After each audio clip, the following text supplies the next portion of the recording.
आप सब लोगों को मेरा नमस्कार। और आप देख रहे हैं कि हम लोग इस रूम में आकर सिलेंडर पे बैठे हैं, क्योंकि मुझे ऐसा लगता है कि आने वाले वक्त में और आज भी इन सिलेंडर का यही यूज़ है। इसमें गैस भराने की तो हम लोगों की हैसियत अब है नहीं, जिस तरह से गैस के दाम बढ़ रहे हैं। आज फिर 25 रुपये बढ़ गया है, और अगली बार शायद जब हम लोग प्रेस कॉन्फ्रेंस करेंगे तो आप पत्रकार बंधुओं के लिए भी हम लोग ये लगवा देंगे, और थोड़ी सहूलियत के लिए शायद इस पर गद्दी वद्दी लगा दें, जिससे आप थोड़ा कंफर्टेबली बैठ सके। मैंने तो अपने घर में सोचा है इसको ड्राइंग रूम में रख दूं, क्योंकि इसका यही यूज़ है। तो एक ये सांकेतिक, इसको आप हमारा प्रतिशोध मानिए, इसको आप मानिए कि हमारा प्रोटेस्ट है, लेकिन एक्चुअल सिलेंडर का आज हिंदुस्तान में यही यूज़ है। जो बड़ी बड़ी बातें करते थे वो लोग, आज लोग फिर से चूल्हा फूंक रहे हैं, लकड़ी जला रहे हैं, कंडा जला रहे हैं, और उसी तरह से औरतें खाना बना रही हैं। क्योंकि मुझे ऐसा लगता है कि दम्भ और अहंकार में चूर्ण मोदी सरकार ये भूल चुकी है कि आम आदमी पर क्या बीत रही है। एक हम लोगों की तरफ पेड़ होता है, बिहार और यूपी से आप लोग जो होंगे शायद पता हो, उसको थेथर का पेड़ कहते हैं। रात में काट दीजिए तो सवेरे निकल जाता है। जो थेथरई और जो बेशर्मी मोदी सरकार दिखा रही है, उसकी जितनी निंदा करी जाए कम है। पेट्रोल 100 के पार है, डीजल में उछाल है, रसोई गैस का सिलेंडर फिर 25 रुपए बढ़ा दिया गया है। तो दिसंबर से अभी तक 200 रुपए बढ़ के 794 रुपए पर रसोई गैस का सिलेंडर आ चुका है। कितने लोग हिंदुस्तान में हैं जो 794 रुपए का ये सिलेंडर भरा सके? और अभी मैं 2 मिनट में सरकार के आडंब और पाखंड का भी पर्दाफाश करूंगी, क्योंकि सब्सिडी मिल ही नहीं रही है इस देश में।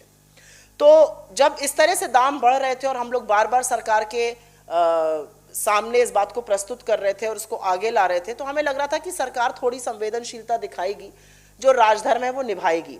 लेकिन सरकार ने सिर्फ थेथरई दिखाई है, और सरकार ने कहीं ना कहीं, रामधारी सिंह दिनकर की एक लाइन है और कृष्ण की चेतावनी में उन्होंने एक लाइन दी है कि जब नाश मनुज पर छाता है, पहले विवेक मर जाता है। आप उसको विवेक कहिए, आप उसको राजधर्म कहिए, आप उसको संवेदनशीलता कहिए, जो भी कहिए, जिस नाम से आप पुकारिए, इस सरकार की नैतिक मौत हो चुकी है। अगर नहीं होती तो शायद ये लोगों को थोड़ी राहत देते, शायद पेट्रोल के दाम कम करते। मोदी जी अपने नाम पर स्टेडियम तो रख लेते और उस पर बड़ा बवाल भी मचना भी चाहिए था, सरदार वल्लभ भाई पटेल का नाम हटाकर अपना नाम रख लेना।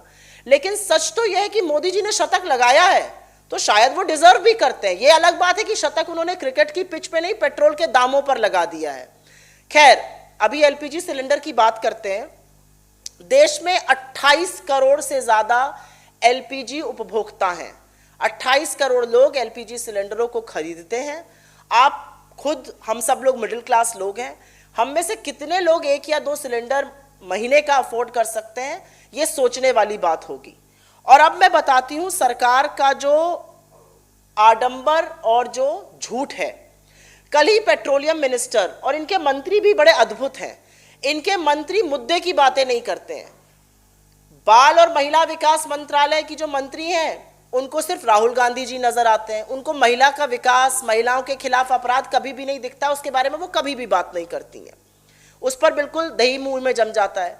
धर्मेंद्र प्रधान जी सारी बातें करेंगे, ट्विटर पे और फेसबुक पर टाइम जाया करेंगे, और झूठ बोलते हैं जब टीवी चैनलों पर आते हैं कि नहीं नहीं, हमने दामों में हम क्या कर सकते हैं। आप बहुत कुछ कर सकते हैं। आपने एक्साइज बढ़ाया, आप कहते हैं सब्सिडी है, सब्सिडी बिल्कुल नहीं है। और इसका साक्ष्य और प्रमाण ये है, और एक ये छोटी सी टेक्निकल सी बात है, एक मार्केट प्राइस होता है, एक कंट्रोल्ड प्राइस होता है। कंट्रोल्ड प्राइस जो होता है वो सरकारें साल दर साल एक ही चलता जाता है। मार्केट प्राइस और कंट्रोल्ड प्राइस के अंतर पर ही सब्सिडी मिलती है। तो मान लीजिए आज मार्केट प्राइस 794 है और कंट्रोल प्राइस मान लीजिए 600 है, तो 194 रुपए की सब्सिडी आपको मिलेगी। लेकिन इस सरकार ने मार्केट प्राइस और कंट्रोल्ड प्राइस को एक ही कर दिया है। 794 रुपए, जो 25 रुपए अभी बढ़े, जो 50 रुपए पहले बढ़े थे, जो 100 रुपए बढ़े थे, जो 25 रुपए बढ़े थे दिसंबर से लेकर अभी तक, इन फरवरी में ही 50 रुपए, 25 रुपए और अब फिर से 25 रुपए, 100 रुपए बढ़ाए हैं। जो ये बढ़े हैं, ये कंट्रोल्ड और मार्केट प्राइस अब एक हो चुका है। तो क्योंकि वो एक हो चुका है, सब्सिडी शून्य है। तो ये लोग सबसे पहले तो झूठ बोलना बंद करें। इनका जो कंट्रोल प्राइस है और मार्केट प्राइस एक है, इसलिए लोगों को सब्सिडी नहीं मिल रही है, पहली बात। और इसका साक्ष्य प्रत्यक्षम किम प्रमाणम कहा गया है कि प्रत्यक्ष को प्रमाण की क्या जरूरत है। इसका साक्ष्य इस साल का बजट है। 38,000 करोड़ की फ्यूल सब्सिडी को घटाकर 12,000 करोड़ इस साल के बजट में कर दिया गया है। 3 गुना उसको इसलिए घटा दिया गया है क्योंकि सरकार ने मन बना लिया है कि आपकी जेबों पर डाका डाला जाएगा, आपकी रसोई गैस में उछाल होगी, आपके चूल्हे में आग लगेगी, लेकिन सरकार अपना मोटा रोकड़ा कमाती जाएगी। कोई और भी सरकार होती तो आज मैं कहती हूं और दावे के साथ कहती हूं, आपने 21 से 22 लाख करोड़ रुपए कमाए हैं 12 बार एक्साइज बढ़ाकर। आप एक्साइज घटा नहीं सकते। और अब इनके दूसरे झूठ का मैं पर्दाफाश करती हूं। निर्मला सीतारमण जी से मैं एक बात में खुश हूं कि जब उनसे पूछा गया तो उन्होंने चलिए ये तो नहीं कह दिया कि मैं लहसुन प्याज की तरह पेट्रोल डीजल का इस्तेमाल नहीं करती हूं। उन्होंने एक बड़ा अंग्रेजी का टर्म यूज किया, it's a very vexatious issue. No madam, it is not a vexatious issue. ये परेशान करने वाला इशू सिर्फ आपके लिए है और इसलिए है क्योंकि आपकी नीति और नियत दोनों में खोट है। आप पेट्रोल, डीजल, एलपीजी का ठीकरा राज्य सरकारों पर मत फोड़िए क्योंकि आप अन्याय कर रहे हैं। 7 लाख करोड़ राज्य सरकारों का आपके पास बकाया है। 12 बार एक्साइज आपने बढ़ाई है। एक्साइज के 3 कंपोनेंट होते हैं, बेसिक एक्साइज, स्पेशल एक्साइज और एडिशनल एक्साइज। बेसिक एक्साइज आप राज्यों के साथ साझा करते हैं, एडिशनल और स्पेशल एक्साइज केंद्र सरकार सारी की सारी अपने लिए रखती है। इस सरकार ने बेसिक एक्साइज लगातार घटाया है, स्पेशल और एडिशनल लगातार बढ़ाया है।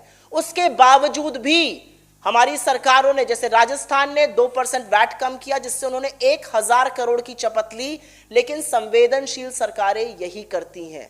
हम आशा कर रहे थे कि इस महीने थोड़ी संवेदना मोदी सरकार दिखाएगी, लेकिन ऐसी कोई संवेदना की उम्मीद करना भी मुझे लगता है गलत है।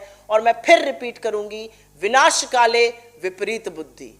जब विनाश मनुज पर छाता है पहले विवेक मर जाता है। तो हम इसकी जितनी भर्त्सना करें, जितनी निंदा करें वो कम है। मैं फिर से एक सवाल पूछना चाहती हूं उन सब महिला नेत्रियों से, आप दौड़ दौड़ कर, लपक लपक कर सिलेंडरों के साथ सड़कों पर बैठती थी, आप प्रतीक बन गई थी उस समय। इसके सिलेंडर, एलपीजी, पेट्रोल, डीजल में जो दाम बढ़ते थे उसका, आज आप क्यों चुप हैं? क्यों आपके मुंह में दही जमा हुआ है? क्या सत्ता का सुख इतना बड़ा होता है कि आपको लोगों की दिक्कतें नहीं दिखती हैं?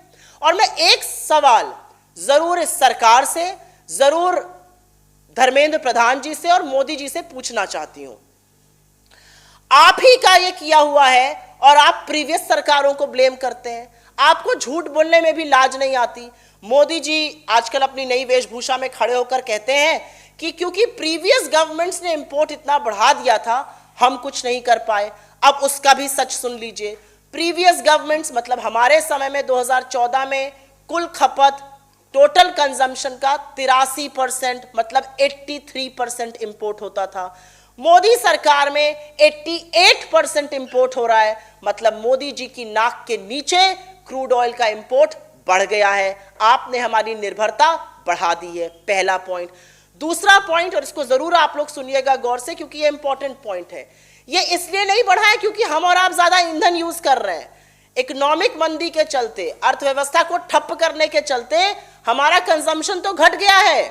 ऑयल कंजम्पशन का रेट हमारे टाइम पर लगभग 7% था, अब वो महज 2% है। 6.7% हमारे टाइम पर था, 2.2% इनके टाइम पर है। तो खपत घट गई है।